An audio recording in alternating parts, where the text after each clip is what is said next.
Tired of the international payment runaround and desperately need your Revolut IBAN? No sweat, because in the next 90 seconds, I'm going to show you exactly where to find it. First things first, fire up your Revolut app. Make sure you're logged in and looking at your main account dashboard. See that little drop-down arrow next to your currency on the top left? Tap on it.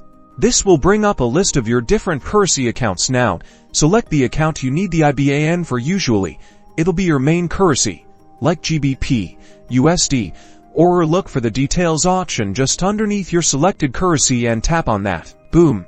You should now see a screen with your account details. This is where the magic happens. Scroll down a little, and there it is, your IBAN. You can usually tap on it to copy directly to your clipboard, making it super easy to paste wherever you need it.